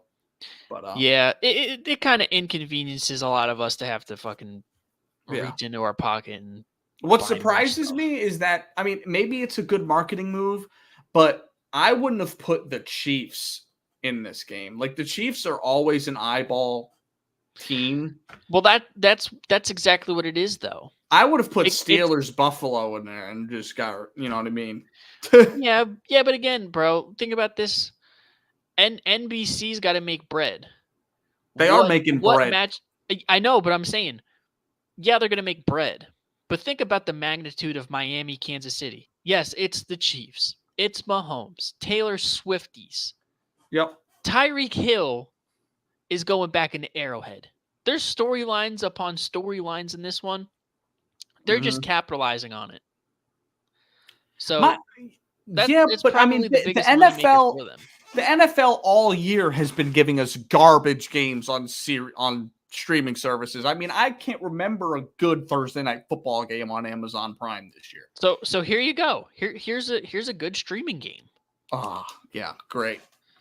But yeah. But I think people come out of this weekend with the false thinking of KC is back, because I think they're going to absolutely dominate the Dolphins.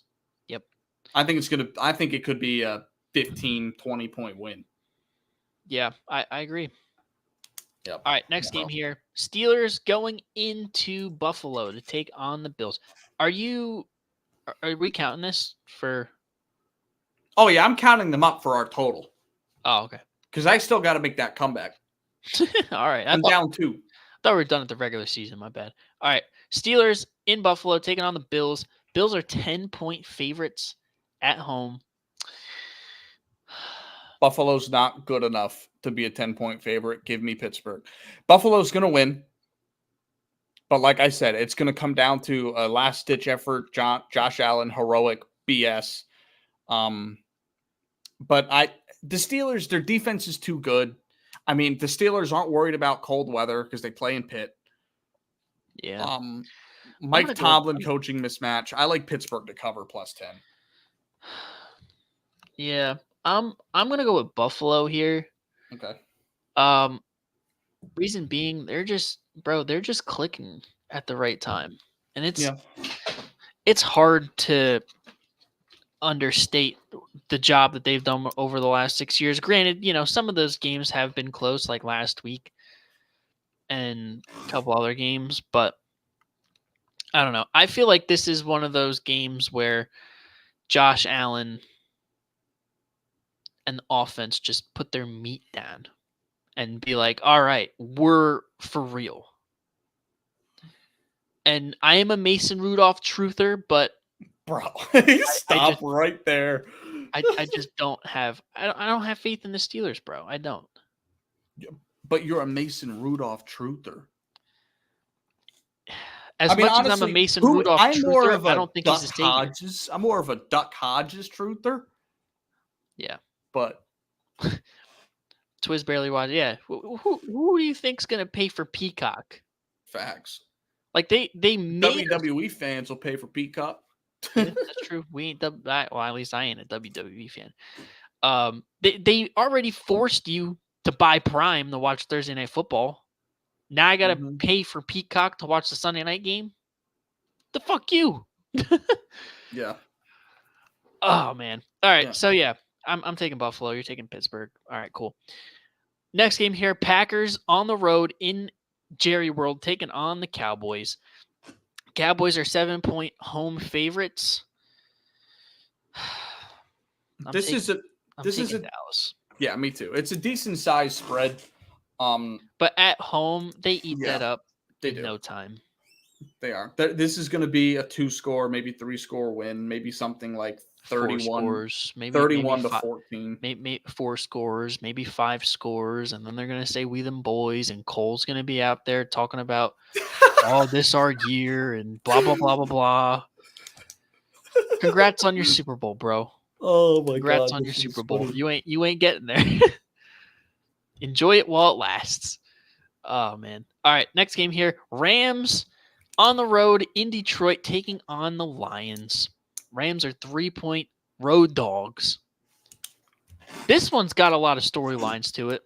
This is by far my favorite game this week. Yeah, and it's the Sunday night game too. Thank God this one we don't have to pay for Peacock because this is gonna be a motion picture. Facts, dude. I'd spend the $7 on Peacock if this was the game. They might have just bought me. I don't know, bro. That Tyreek Hill revenge game's pretty good too. Yeah, it is. It is. 2 in the cold though. I just can't. Yeah.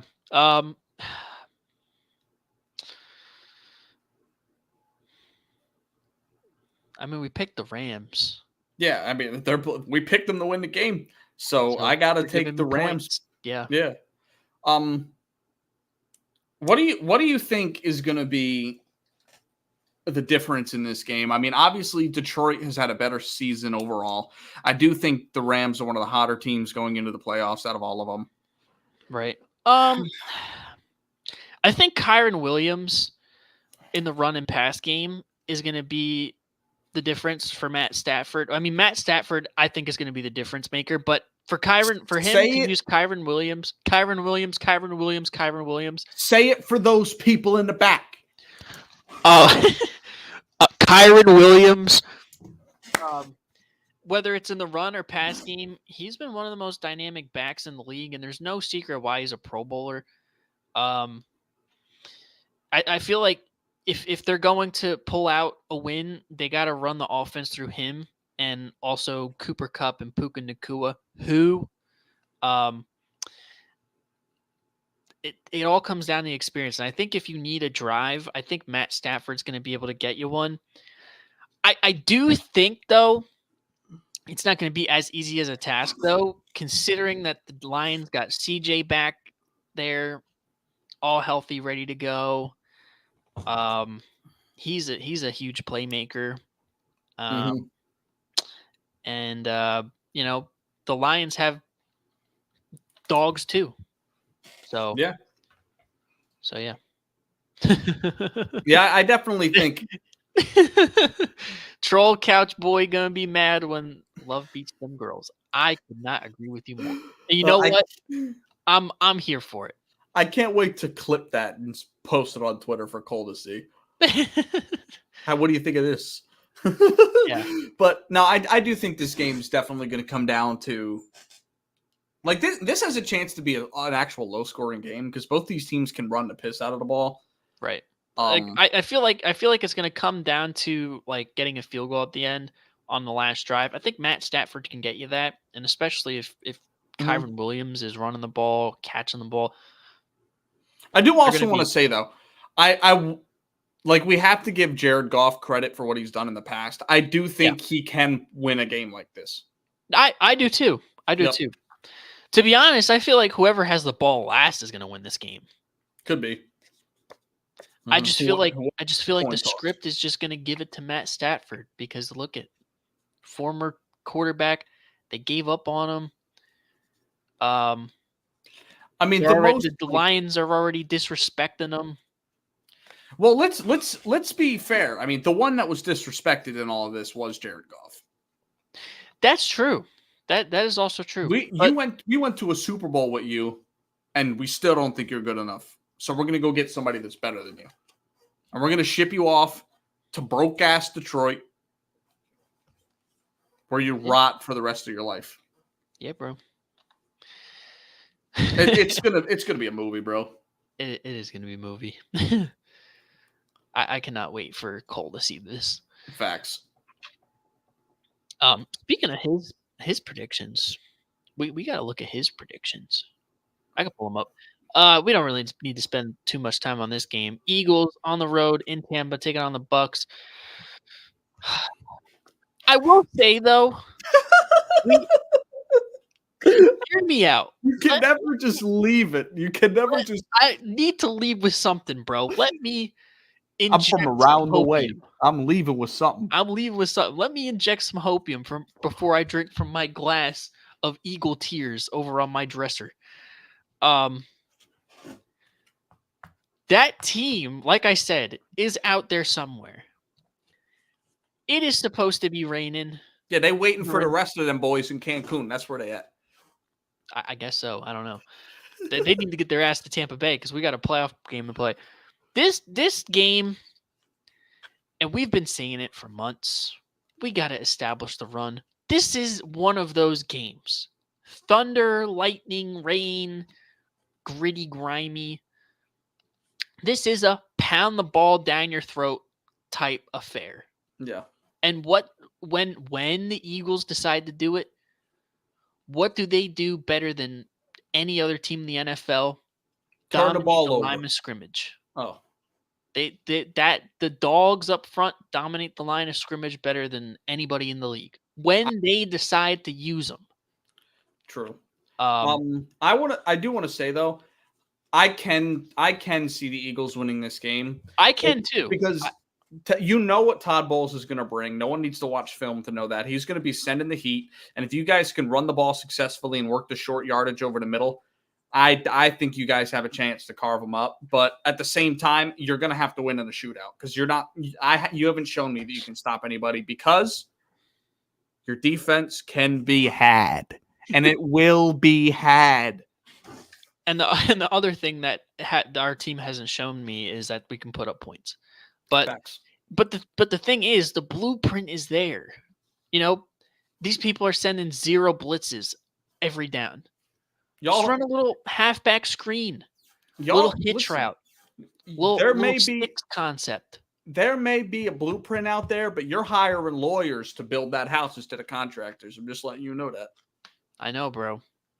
We got doctors running the financial records of our company.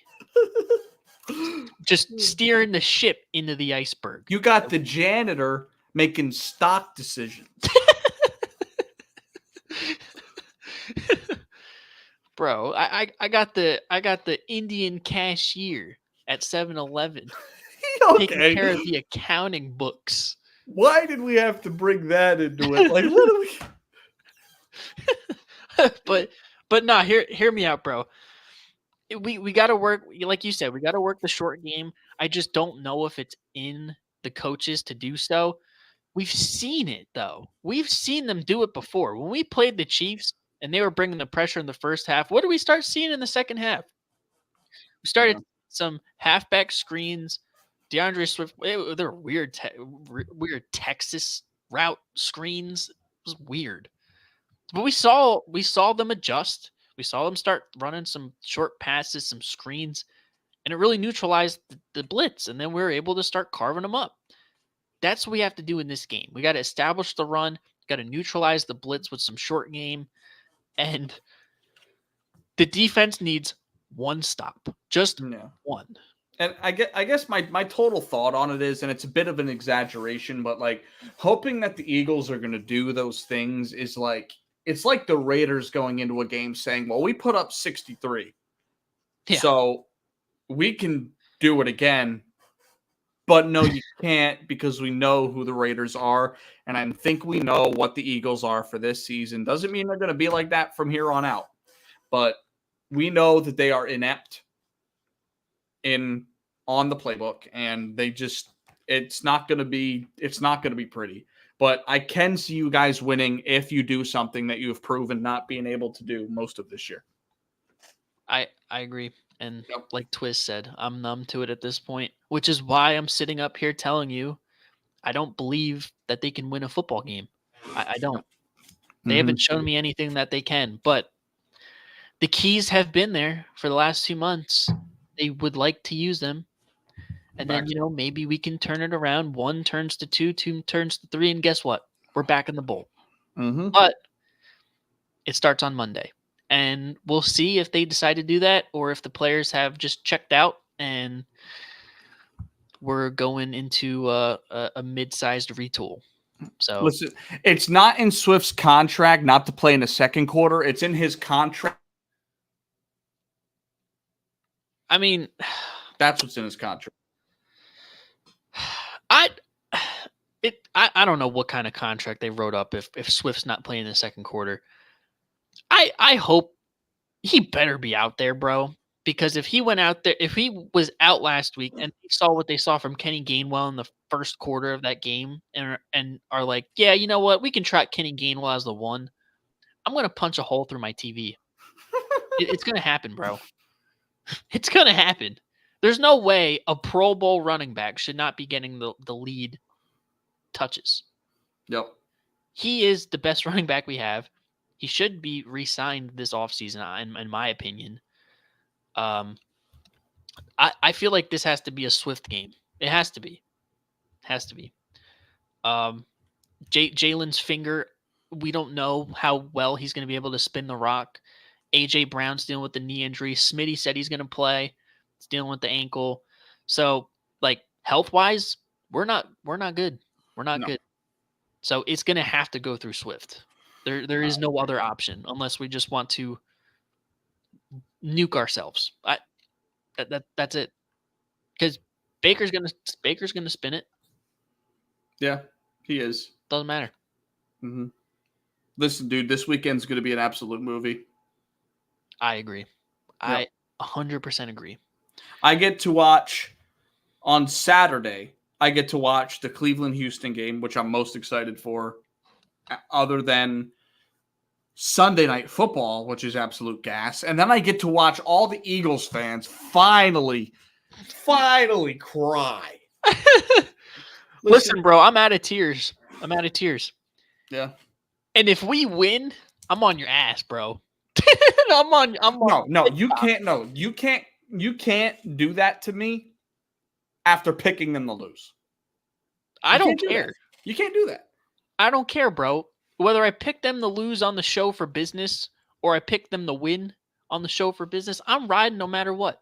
I'm going to be rooting for them on Monday. No doubt about it. I'm going to be popping zinnies first quarter, second quarter, halftime show, third quarter, and I might just pop one when the clock hits 0. All right. Bro's going to be out of a tin. Yeah. I'm about to run to the gas station before work on Tuesday. Yeah. Listen. He's going to be out of a tin, and I'm going to be out of a bottle of Crown. Crown Rizzy. Oh, man. Anyways, hope you guys enjoyed the show. It's been a day 1 pod. Listen, if you watched all the way to the end, make sure you guys like, comment, subscribe. Let us know what you want to see next from us. Let us know if you want us to do more shows more often. We'll make the time if you guys want to see it. Let us know if you want to hop on the show with us at some point. We're always welcome to bring guests in and prove to you why you don't know anything about sports. Don't say that, bro. Don't say that. People know ball. Yeah, but some you and me are Jordan and Pippen. You feel me? And I don't need up on here like we're not gonna Yeah, but someone could come on the show and might act like LeBron, but they also might act like Lance Stevenson. You know what I'm saying? So, you know what I mean? It all depends. But listen, I got much love for everybody.